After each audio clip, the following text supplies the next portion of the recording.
Hello guys, তোমরা সবাই কেমন আছো? আশা করি খুব ভালো আছো। আমিও খুব ভালো আছি।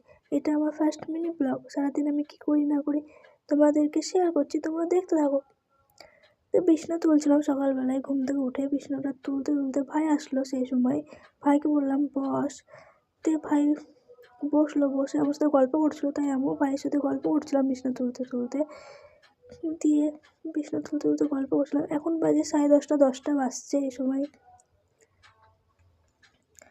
বিছানা তুলতে তুলতে আমার বিছানা গুছানো হয়ে গেছে, পুরো কমপ্লিট বিছানা গুছানো। তারপর সকালবেলা একটু দুধ আর একটু বিস্কুট খেয়ে নিচ্ছি। খাবার রান্না করতে হবে।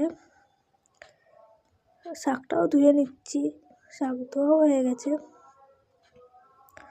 ধোয়ার পর মাংসটা গামলায় ঢেলে মাংসটাও ধুয়ে নিতে হবে। মাংস ধোয়া হয়ে গেছে পুরোপুরি। তারপরে শাকটা বসিয়ে দিচ্ছি।